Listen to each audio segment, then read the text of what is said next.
This is Cashing Out on VSiN, the sports betting network.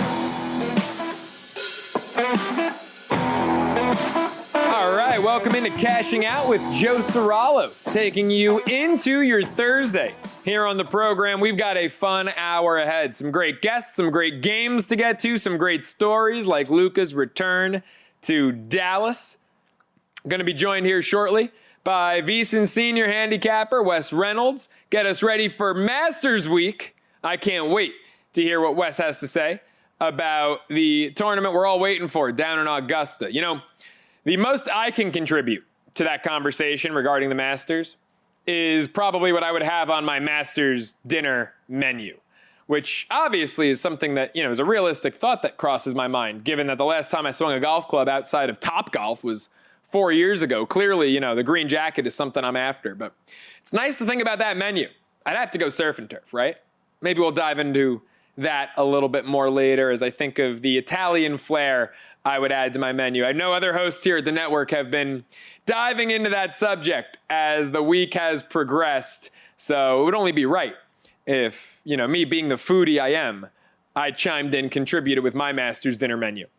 But we'll get Masters bets from Wes, co-host of the terrific Long Shots pod alongside Kelly Bidlin and Matt Brown here at VSiN. Go to vsin.com/podcasts for that, of course. We'll be joined by Tanner Kern. Lighter slate Thursday, travel day for a lot of teams, but Tanner still has some best bets on the diamond for you all. So we'll dive into that as we get ready to look to Thursday's slate, MLB, NBA. But first, we'd be remiss not to mention Wednesday night in the NBA. Luka Doncic making his return to Dallas. And what a return it was, huh?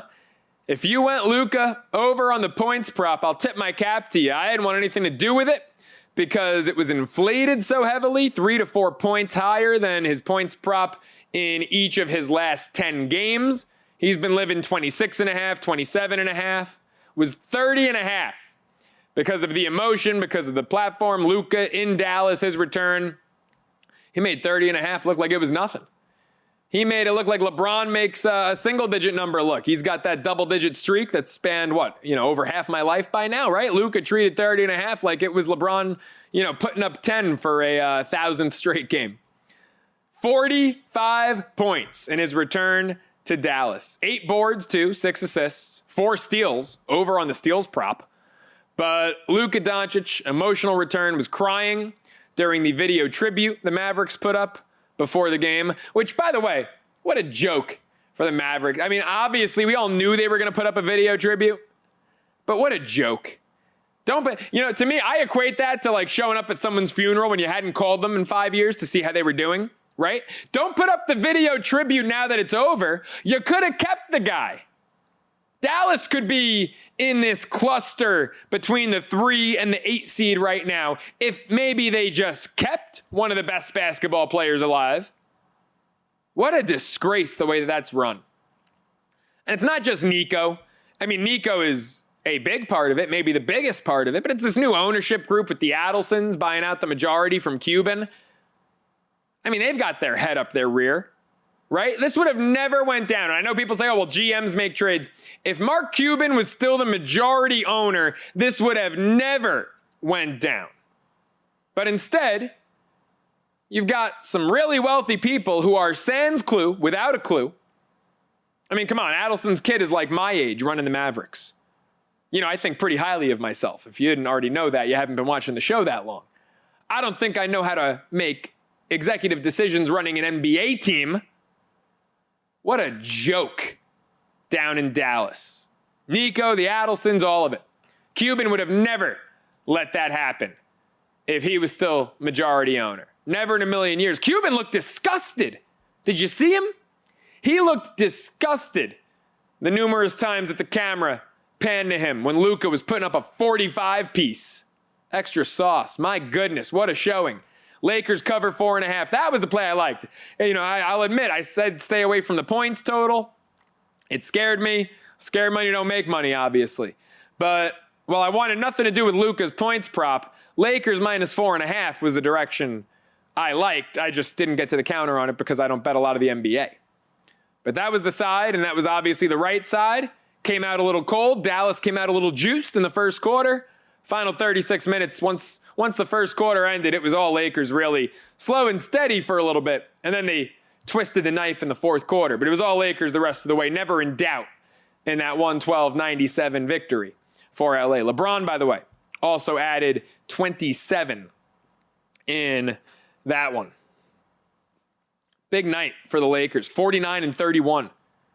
Currently holding the 3 seed. They've got a 1-game lead over Denver and the Clippers. 1.5 over Memphis. It's going to be fun. That Western Conference, those standings down the stretch. My goodness. Is that going to be a fun conference race? I mean, 2 to 3 games left for every team. We'll see how the season concludes. Golden State with an inexcusable loss. They're down in the play-in territory now. They got knocked down to the 7 seed. That would be some play-in game. Golden State, Minnesota, 7-8. This is why I hate the play-in. You got Golden State and Minnesota there at 7-8. And then you got crap, to quote Billy Bean, right? Moneyball, Brad Pitt. It's like you got us, then you got 10 feet of crap, and then you have us, right? I mean, that's literally the 8 seed to the 9 seed. You got Golden State at 7, Minnesota at 8, 10 feet of crap, and then you got the Kings and the Mavericks. They shouldn't even waste the loser of that 7-8 game's time playing the winner of Sacramento, Dallas. Come on. Just go straight to Wolves Thunder, first round. That's what we want. Why make Minnesota play 2 extra games potentially, or the Warriors play 2 extra games potentially? There's no need for that Sacramento-Dallas nonsense. 2 teams below 500. When you've got 8 teams currently with 2 games at least to play who have 46 or more wins, you got 8 great basketball teams in the West. There's no, the 9th team is really good. No, you have 8 great basketball teams and 7 sub-500 teams. And that should be the divide right there for the postseason. We'll keep an eye on how the standings finish up. Eastern Conference standings, not as much drama, but got some marquee teams in action going head-to-head on Thursday. It's a light slate, but you got Knicks-Pistons, which could be a preview of the 3-6. You got Cavs-Pacers, which could be a second-round preview as the Cavs have the 1 seed clinched and Indiana is currently the 4. 3 through 6, you got 7 games separating them, but you have 2 games separating the Knicks and Pacers, 3-4, and 2 separating the Bucks and Pistons, 5-6.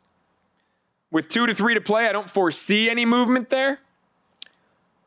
Probably will be Indiana, Milwaukee in the 4-5, Knicks, Pistons in the 3-6. Don't sleep on Detroit. The Knicks will win that series. But Detroit, I believe, will give the Knicks a bit of a handful before they inevitably lose to the Boston Celtics, who just the other day completed the sweep over the Knicks. 4-0 against them. 3 wins by 13 or more, and then the overtime finale at MSG. Really disheartening. I mean, look, growing up a Knicks fan, seeing a lot of losing seasons, I'd be ecstatic most years to see the Knicks as the 3 seed with 50-plus wins. But when they put up a big goose egg, an ofer against the Thunder, the Cavs, and the Celtics, it's pretty disheartening. When last year they should have been in the conference championship, didn't get there, and this year, that was the expectation again. Conference championship or better, and now it feels like their ceiling is the second round yet again. Look, myself as a Knicks fan, 8 years ago, I'd have killed for the second round. Now, come on. Conference championship should be their floor. What are we doing here? Can't beat the best. You got to beat the best to be the best. Speaking of the best, folks, Edge Boost is the first ever bank account built for bettors, ensuring all gambling transactions are approved. That means no usage fees, no minimums. It means you can earn cashback rewards and get 100% approval for all betting deposits. Sign up today, edgeboost.bet, promo code CASH. Deposit $25, EdgeBoost will match it. That's edgeboost.bet. Let's shift gears a little bit. Look at the Diamond on Thursday. Light slate. What do we have, 6 games on Thursday? Wednesday, I think we had every team in action. Thursday, we've got 6 games. Hey, the Brewers put up 2 touchdowns and a field goal in Colorado. I thought that was a getaway game for them. Wow, I was mistaken. I'm watching that 9th inning where they're up 10-2 and they put up 7 more in the 9th. And I'm looking at that and I'm like, geez, guys, don't you have a plane to catch? No, they said we have time. We're still in Colorado another night.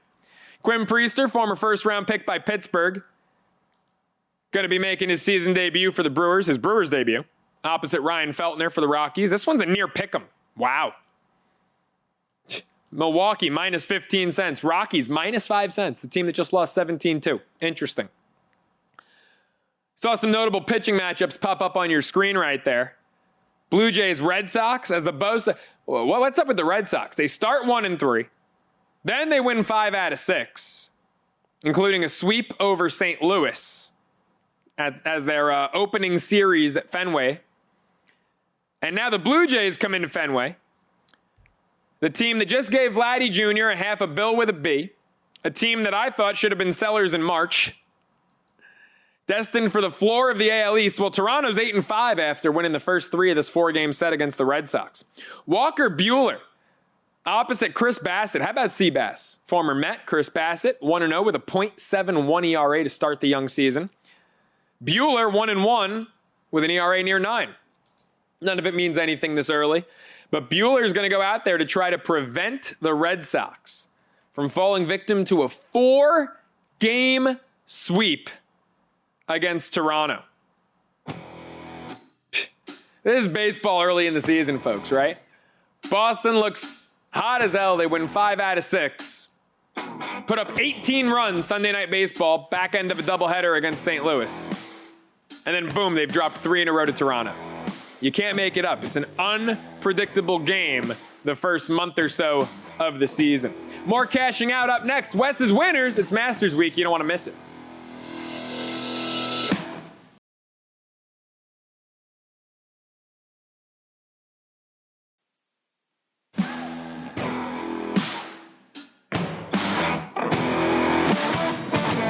Welcome back to Cashing Out here on VSiN, the Sports Betting Network.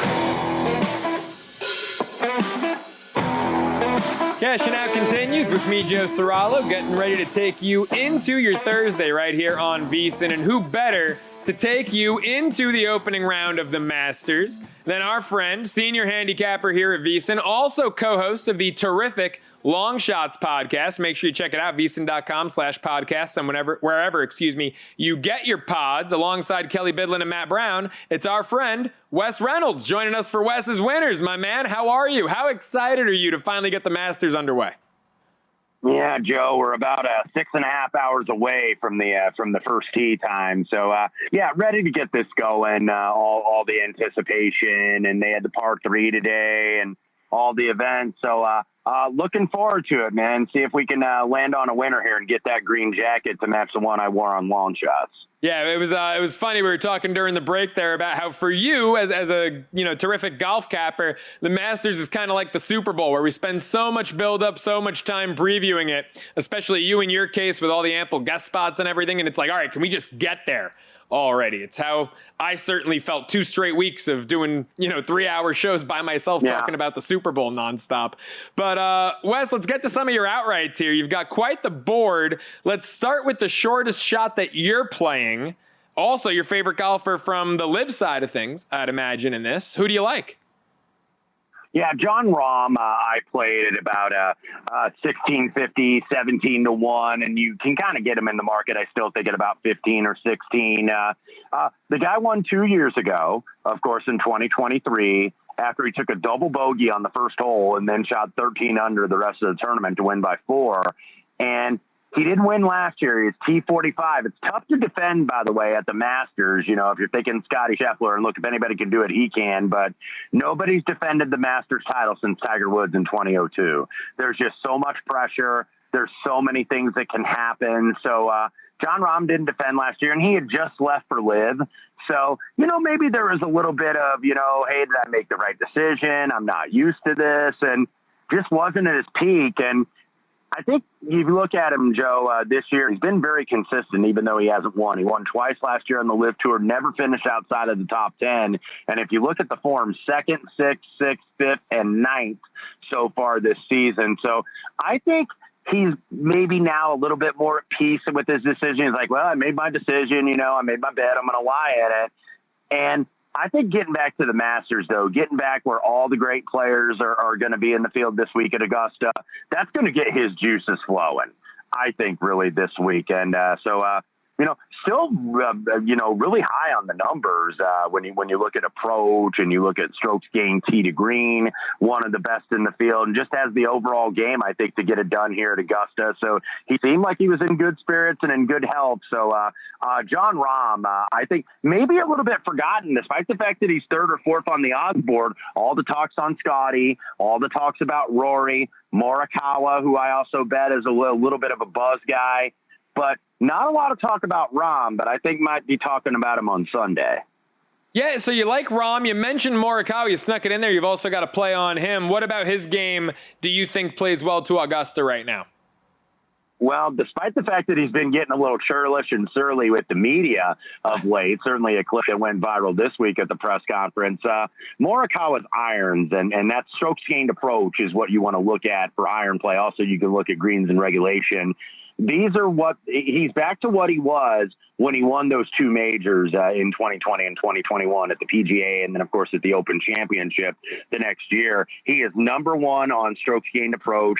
If you look the last 3 years, he was fifth, 10th, and 3rd here at Augusta National. He's not a really big hitter off the tee. This is a big golf course, a little bit under 7,600 yards, but you don't have to be a bomber to win here. You can make up for a little bit lack of distance with your iron play, and nobody's doing it better right now than Morikawa. And I think he's got a little chip on his shoulder. He should have won the Arnold Palmer in Orlando last month, and Russell Henley got him on the back nine with a great chip on 16. So he's probably coming in a little bit agitated, and that's not always the worst thing coming into a major championship.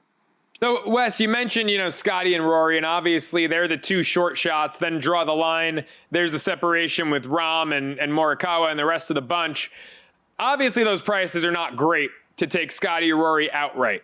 Are you venturing into any of the alternate markets, top 5, top 10? What are your thoughts on how to play those markets with those two superstars?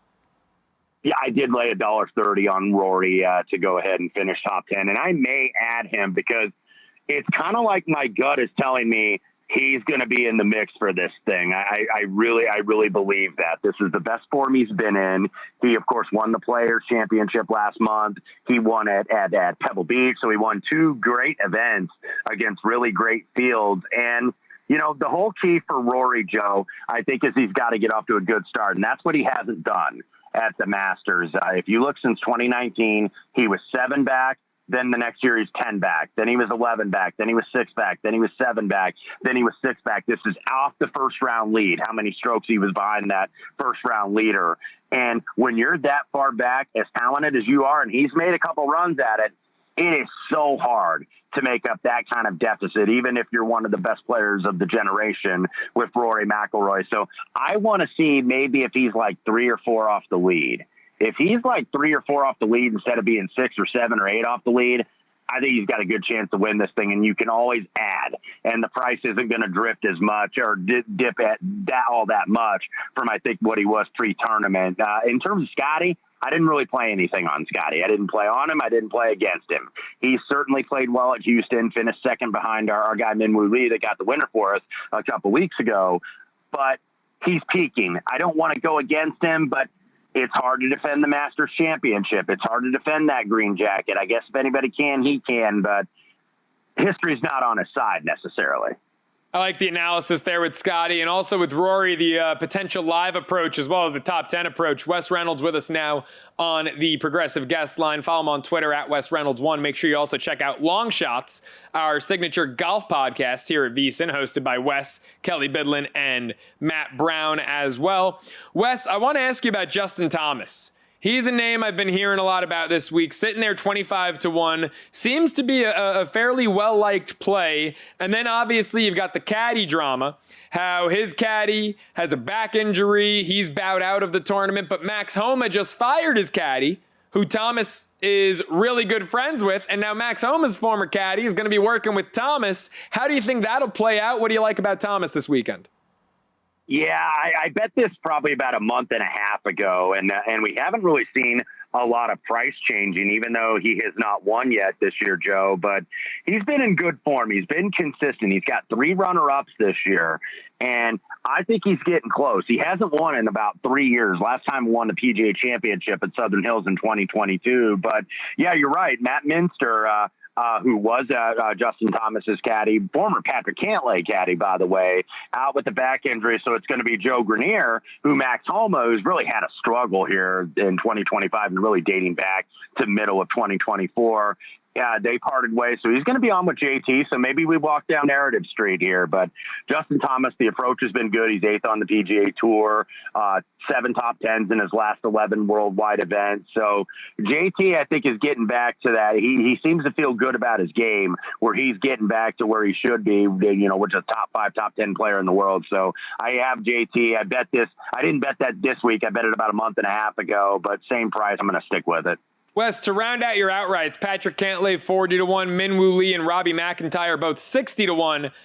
Patrick Reed 100-1. Reed, a former winner. Why Reed, though, 100-1? Is it just because he's won this before, or is there something else about his game that makes you want to ride with him here? A little bit of both, Joe. And he's had really great form, too. Ever since that win, he has finished inside the top 12 in 4 of the last 5 years. And Patrick Reed has not always been in good form. Of course, he was one of the first expatriates from the PGA Tour over to LIV back when it started a few years ago. And he hasn't won on LIV, but he finally got in the winner's circle. His last win, I believe, was 2021 in San Diego at the Farmers Insurance Open. He won on the Asian Tour in Hong Kong in 2024 in November. And that's the first time he'd won anywhere in almost 4 years. Then he got a runner-up earlier on the Asian Tour in Macau. He's playing a lot of these events on the Asian Tour on his LIV off weeks and some on the DP World Tour as well, because he's trying to get those world ranking points.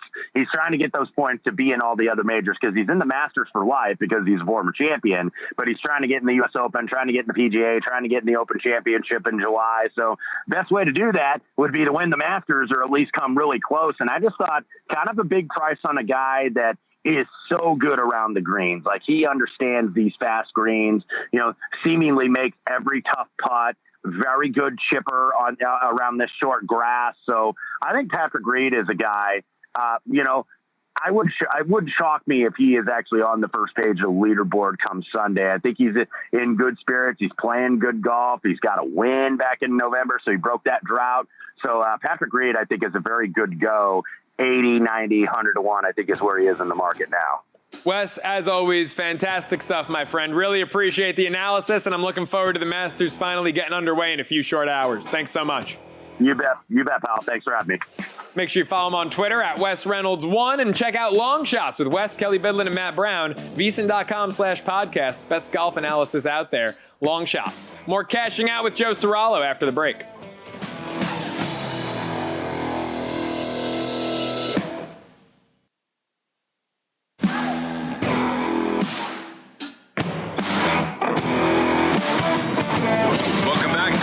Out here on VSiN, the Sports Betting Network.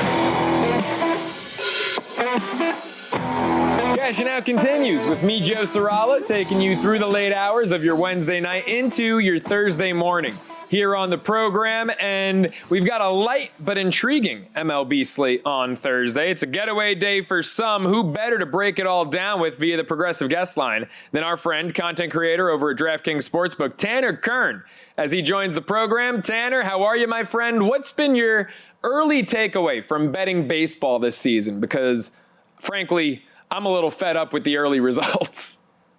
Yeah, I mean, betting baseball is hard. And I think we're learning that in the first week of the season. We were talking about the Dodgers before we got on here. It's Los Angeles struggles against the Nationals today, going up 4-0, then not covering the run line, dropping 2 or 3 to Washington. The Boston Red Sox not being able to hit the ball this week after just mashing the ball over the weekend. So baseball is a hard sport to bet. And the more numbers we get, the more data we get, it gets a little easier. But right now, it's definitely tough as teams start to find their groove. And just these cold weather games, too. Being here in Boston, right outside of Fenway, it's freezing, and I don't know how these guys are playing through it. So it's tough to bet baseball, especially early in the year. Yeah, and you talk about these cold weather games, and I was targeting pitcher props. Both Tuesday and Wednesday had early games. Yankees, Tigers at Comerica pushed up the time of the game because of how cold it's been in Detroit. And I targeted pitcher props there. Boom, start my day with a win back-to-back days, and then out of my 3 bets, followed up by 2 losers because it's been so unpredictable. You get off on the right foot, and then, I had a Dodgers-Red Sox parlay plus $1.40 Tuesday, right? Great odds. Robleski was going for the Dodgers, no one to write home about, but the Nationals had that, what was his name, Ben Lord or whatever going, another no-name pitcher. You figured the Dodgers would shell him. Dodgers get their butts kicked, and Garrett Crochet on the bump for the Red Sox against Easton Lucas and the Jays, and both Boston and the Dodgers end up losing. So the unpredictability of the early goings of baseball are in full swing here as we watch some April ball. You've got to play on the Red Sox, trying to avoid a 4-game sweep against Toronto. What's the play on Thursday? I don't think they're going to avoid that sweep. I think this is the Blue Jays game to take, but I'm going to go a different angle on the game. Red Sox under 4.5 runs for their team total. Boston struck out 13 times tonight. They continue to hit into double plays more than anyone else in baseball right now. They're reverting back to that offense we saw in Texas to open the season, and that was not pretty. The only person hitting the ball in that series was Wilyer Abreu, and right now nobody's seeming to find an answer for the offense. The cold weather's impacted both teams in this series. The Blue Jays have not hit the ball great. Even the games that they've won, it's been because of Red Sox mistakes. It's not like they are mashing the ball around the yard. But for Boston, they have to face Chris Bassett, and that's going to be a very tough task. He was really good against Baltimore and then fantastic against the Mets. Coming off a 6.2 inning performance of shutout baseball against New York, only allowed 4 hits in that game, struck out 9. Once it gets to Toronto's bullpen, I have that much more confidence that they're going to shut down the Red Sox because Boston's seen a lot of pitchers in the series, and they just have not been able to find an answer from top to bottom. So under 4.5 runs is the play here, and I do think the Blue Jays find a way to win this game. Tanner, I don't know if you can think back far enough to last week, but if you recall, the Chicago White Sox started the year 1-0 and then 2-2, and were in first place in the AL Central. Since then, they've lost 7 straight. The White Sox look like last year's White Sox. They're 0-5 on the road, and they're at Cleveland on Thursday. What's the play here? But the numbers aren't that bad compared to Cleveland. That's the thing, Joe. The White Sox are not a good winning team. They're a decent covering team right now. And you got to make up terms to make the White Sox seem like they have a pulse here. I'm going to call them, they're on a cover streak right now. I mean, they've lost by 1 run or less. You can't lose by less than 1, but 1 run or less in the past 3 games. The White Sox are messing with my mind, Joe. I'm trying to make them sound good. But I think they do have a nice matchup here against Cleveland. Chicago scored 32 runs this season. Cleveland has scored 35, and the Guardians only have 5 more hits this season and a worse statistical pitching staff, which is crazy to think about. Chicago's opponents average 217, Cleveland's average 267. So there's opportunities for the White Sox to win this game, but I do like them at plus 1.5 or minus 115. I don't trust either pitcher in this game, in Jonathan Cannon or Gavin Williams, but the White Sox have been hot against the spread, and statistically, they should be a better team than 2-9. They don't know how to win close games, and that's a big issue of theirs, but you can take them plus 1.5, get a little extra insurance there for a really good price of minus 115. And for the past 3 days, that has hit. So I'm going to rely on it to hit once again for the 4th consecutive day. Got another all AL Central matchup going on Thursday. Kansas City 6-6, currently in first place, hosting Minnesota. Michael Wacha looked phenomenal last season for the Royals. He struggled early on this year, 0-2 with an ERA of 4.5. But how about Bailey Ober for the Twins? He came in with high expectations, and he's got an ERA north of 12 in a couple starts. What do you like here, Twins-Royals? Yeah, and that first game against St. Louis was not pretty for him. Allowed 8 runs in 2.2 innings. Did respond a little bit against Houston. Only gave up 1 run in 4 innings. But I'm going to fade him in this spot and take the Kansas City Royals for a really good price of minus 115. I don't love Michael Wacha. I just don't love contact pitchers in general. It's really hard to succeed in Major League Baseball as a contact pitcher in today's day and age because you're going to miss spots, and these hitters are so good, they're going to make you pay for it. But when I look at this game, the Twins offense just has not been that good this season. The Royals do the little things right as well offensively, so that gives me more confidence in them. They have a 300 team OBP right now compared to Minnesota at 264. And Minnesota in day games, just 3-7. And the pitching staff has been significantly worse than Kansas City as a whole. Need a decent outing for Michael Walker, which could be hard here, but the Minnesota offense hasn't given me any confidence that they're going to find a way to hit Walker. And if he locates, he can pitch. So I see a low-scoring affair that Kansas City pulls out late at home in this one, and for a really good price, can't beat it.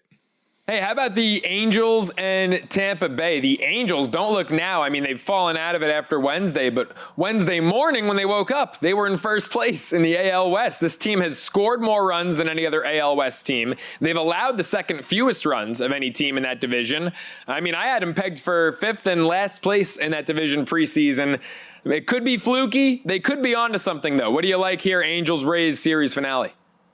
Again, it's so early, and the Angels look like a good team. The Blue Jays look like a really good team right now. I know they're beating up on my Red Sox, but that's a team that wasn't expected to do much this season. So you really can't take a lot from these first couple weeks of baseball. But I do like the under of 8.5 runs in this Angels versus Rays game. I think the pitchers form a perfect combination for an under.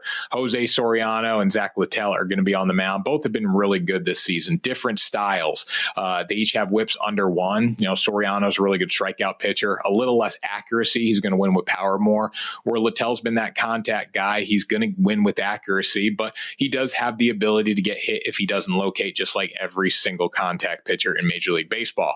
The Angels have been efficient offensively because of home runs. They're not going to, work around the bases with singles and doubles. They're going to hit home runs, 14 and 11 games. But when you look at Littell, he does a really nice job of keeping the ball in the yard, has only allowed 1 home run this season. And the Rays win by putting the ball in play. But this doesn't lead to a ton of runs, especially against a guy like Soriano, if he can find a groove early and not walk a lot of batters here. So between Littell's ability to keep, not give up hard contact, keep the ball in the yard, and then Soriano to do a good job against a mediocre Rays offense here, I do think this is going to be a low-scoring game. Tanner, it's not a best bet for you, but there's one other game that I've got to ask you about because it's probably the best game on Thursday's slate. Phillies, Braves. Jesus Luzardo's looked fantastic. Just beat the Dodgers last weekend. He's 2-0 with a 1.5, striking out the world. And then you've got Spencer Schwellenbach, who's 1-0 after 2 starts with an ERA of 0. The only qualified pitcher with an ERA of 0 left. The Braves sitting there just 2-9. They're 25-cent favorites. Phillies plus 105. Anything in this game intrigue you? And what are your thoughts on Atlanta? Just 2-9 to start the year. Well, nobody's ever made the playoffs losing their first 7 games in Major League Baseball, I believe, in modern era. So it's going to be hard for the Braves to climb their way back in it just statistically. They have the team to do it, and we expect them to get better and better. But here I would lean toward the Philadelphia Phillies with Jesus Luzardo on the mound. Been really good this season.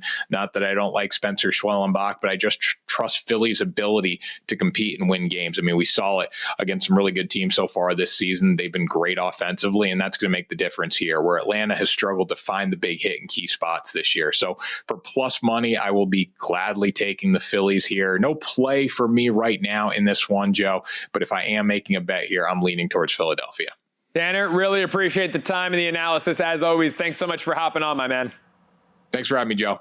Make sure you follow Tanner on Twitter and check out his terrific work over at DraftKings Sportsbook in the content department with our friends over there. Folks, the VSiN Summer Special is here, and it's the best deal of the season. For just $59, you can get full VSiN Pro access to everything we do now through August 1st. That is 50% off the regular monthly price. From Augusta to the draft, baseball, hoops, and hockey, VSiN Pro's got you covered all summer long. Sign up now and get expert picks, including all of our best bets for the Masters, exclusive betting splits from DraftKings and Circa, 24/7 video access on the VSiN Watch app, plus our Kentucky Derby betting guide and the NFL betting guide when it drops this summer, giving you a head start on football season. Every sport, every edge, one flat price. Get full access now through August 1st. Just $59. VSiN.com/subscribe. That's VSIN.com/subscribe.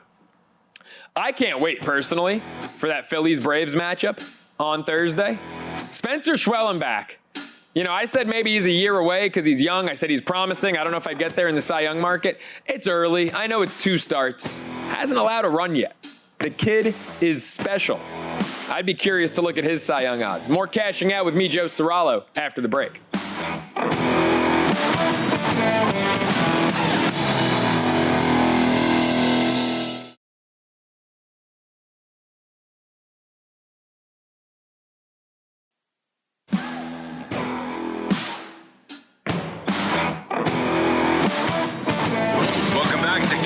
out here on VSiN, the sports betting network. Cashing Out continues with me, Joe Ceraulo, taking you into your Thursday here on the program. Light slate on the diamond, but 6 games we're going to get to. Light slate in the NBA as well, but we're going to cover some of that here too at the end. Wednesday's NBA action was just simply unmatched. I mean, buzzer beaters in the Bay Area. Luka Doncic returning to Dallas with a 45-point statement. Not performance. That's a 45-point statement. The Nuggets winning their first game in the post-Malone era. It was definitely a Wednesday worth talking about in the association. Thursday slate, a little more Eastern Conference action than Western Conference, but we're going to focus on the diamond here. We're going to take it to the VSiN Daily Morning Bets.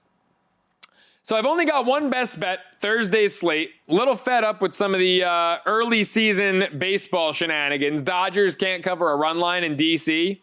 Hunter Brown, who's been K-ing Mariners left and right since he came into the league, all of a sudden tosses a gem, but only 3 Ks. I don't know what the hell's going on there. At least Houston ended up blowing the game in the 9th inning, up 6-4, losing 7-6. I always say I'd rather lose a parlay and go over than lose by 1, right? No one wants to lose a parlay by 1 leg. I don't, check your pride at the door. If I have an 8-leg parlay, I'd rather go 0-8 than 7-1. Why? Same result. You can't brag about going 7-1 on an 8-leg parlay. So, better that Brown didn't get the Ks, better that the Astros lose than if he hadn't gotten the Ks and the Astros won, which it looked like was going to happen when they were up 4-0 and then in the 9th up 6-4. That's Wednesday. We're on to Thursday. One best bet, and this best bet is a lesson, I would say, in why you shop around. You're getting 20 to 30 cents worth of variance here on this number. Talked about this game, this pitching duel, earlier on Cashing Out. Jesus Luzardo, Spencer Schwellenbach, couple of studs on the bump. Give me Jesus Luzardo, the hard-throwing lefty. 7+ strikeouts. Now, if you look at most books, his over-under is going to come in at 5.5, but it's going to be mightily juiced. I'm talking 50 cents.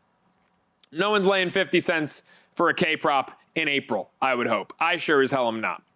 Had some success with a plus money K-prop Wednesday. It was a 1 and 2 day, but we got there with Jack Flaherty.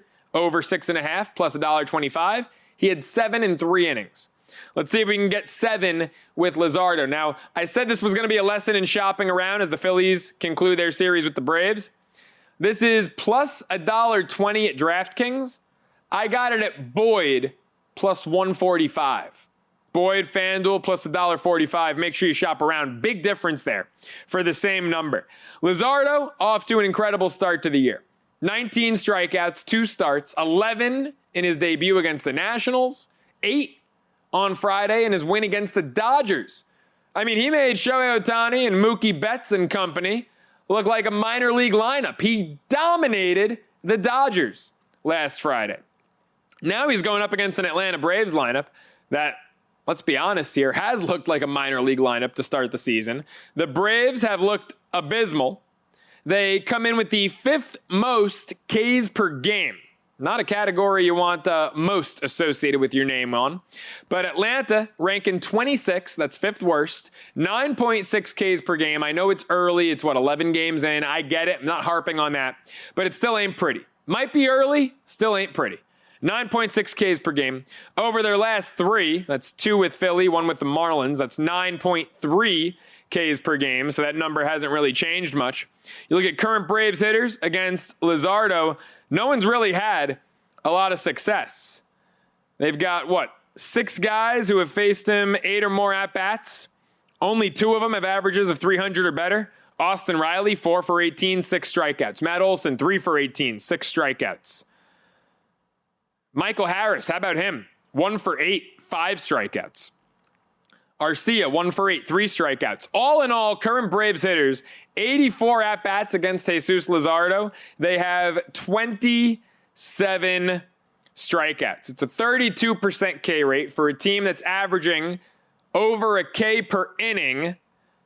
Luzardo, Let's say he goes 6. I mean, he went 5 against the Nationals, then went 7 against the Dodgers, both on 95 pitches. Let's say Luzardo goes 6. Even if he goes 5, he frankly should hit this number with the year Atlanta's having. If he goes 6, this should be safe. But there's a really good chance I would say Luzardo hits this in 5 innings. Make sure you shop around. Boyd, FanDuel, plus 145, best price. Jesus Luzardo, 7+ Ks. That's the best bet. Best bets, of course, brought to you by G-Bank, the official bank of VSiN. G-Bank's up in the ante with up to a $750 bonus for new G-Bank Visa Signature Card customers. First, new customers who spend $1,000 on eligible purchases within 90 days from the account opening receive a $250 bonus. Additionally, if you spend $50,000 on gaming and sports app loads within the 30 days of your account opening, you'll receive another $500 bonus. That's potentially a $750 bonus. Apply now. VSiN.com/GBank. That's VSiN.com/GBank. Subject to credit approval. Terms and conditions, of course, apply. Keeping Luzardo as the only best bet on Thursday's slate. Let's look at some of the other games, though. Royals Twins, intriguing to me. Kansas City, a short favorite, 25 cents. Bailey Ober's been off for Minnesota. 4-8 Twins, 6-6 Royals. Ober, 0-1, ERA north of 12 to start the year. Now, again, look, this is 2 starts, but got shellacked in St. Louis, March 30th, 2 2/3, 8 earned. Then against Houston, 4 innings, 1 earned. Didn't go deep, 84 pitches in the 4 innings, but brought that ERA down from 27 to 12. It's why ERA doesn't matter. What concerns me more is the whip, 2.5. And again, that's highly inflated by the first start. But even against Houston, 4 innings, 3 hits, 2 walks. Wasn't dominant. I mean, look, 1 earned run is good and well, but 84 pitches in 4. Bailey Ober, the 6'9 righty from Huntersville, North Carolina, looks off to start the year. He was a guy some people were looking as a long shot, north of 40, 50, 60 to 1, depending on the shop. Cy Young. His name was getting tossed around a little bit. I don't know. Something seems off with him. Michael Wacha not having the 2025 he turned in 2024 was great last year. This year, 0-2 with a 4.5 ERA. He struggled to find his groove, but I would lean the Royals side of things. I mean, Kansas City was, after all, my pick to win the AL Central. Just neither pitcher off to a good start in that game. Brewers Rockies. This is intriguing because Milwaukee, now 7-5 on the year. Just broke 500 for the first time. Getting fat at Coors Field. Going for the sweep. Going for the kill shot. This is practically a pick'em, which is kind of wild to me. Because Milwaukee just put up 2 touchdowns and a field goal against Colorado. They were up 10-2 going into the 9th Wednesday night. And scored a touchdown in the top of the 9th. You figure 10-2, keep the bat on your shoulder, let's go home, right? But they added on 7. Now Quinn Priester making his Brew Crew debut, former first-round pick by their division rival, Pittsburgh. He's on the bump, opposite Ryan Feltner for Colorado. I feel like Milwaukee should be a bigger favorite in this spot. The number seems off. I mean, Coors Field, anything can happen. Priester's, former first-round pick. He hasn't put it all together yet. He's still young. But Milwaukee coming off a 17-2 win, only laying 15 cents, feels odd. Day game after a night game, I get it. But I don't know, something about that spot just feels slightly off for Milwaukee. It feels like there's good value behind the Brewers, especially if their bats have legitimately awoken. Terang and Churio are kind of carrying the offense. Yelich, Contreras, Hoskins were all beneath the Mendoza line. Sub 200 averages thus far in the early going. Yelich hit a bomb in the 9th. Part of that 7-run outburst, top of the 9th. But I don't know if I'll end up betting it. Luzardo, 7+ Ks, that's the best bet. Milwaukee money line, laying 15 cents. It just feels like good value for a team. Anytime you get to only lay 15 cents and fade Colorado, it feels like good value. I think that's the best way to put it. Blue Jays, Red Sox, another game that intrigues me. Boston's being a favorite in this one, probably going to prevent me from taking them. Buehler with an ERA near 9. Chris Bassett for the Jays, the veteran, 1-0 with a sub-1 ERA, 0.7 in his first 2 starts. The Blue Jays are going for a 4-game sweep at Fenway. Boston, really struggling I mean, they just blew the doors off St. Louis and swept them. Now on the verge of getting swept. Go figure. That's April baseball, though. That'll do it for the VSiN Daily Morning Bets. That'll also do it for this edition of Cashing Out with Joe Ceraulo. But, folks, the great content here at VSiN never ends. How about VSiN by the books? Dave Ross, Jensen Lewis, 7 a.m. Eastern. You don't want to miss it. Followed by a numbers game. Gil Alexander and Kelly Bidlin, 10 a.m. Eastern. Kelly's the golf guy. They're going to be on air with you for the Masters. And then Money Moves, hosted by Stormy Bonantoni at noon. Special thanks to our sensational producer, Jared Moore. Did a great job with this program, and the rest of our team here at VSiN in the studios at Circa. Couldn't have done it without them. Corey, Alexis, Isaiah, Fenhouse. Appreciate them all. That does it for this edition of Cashing Out with Joe Ceraulo. Let's do it again. Damani.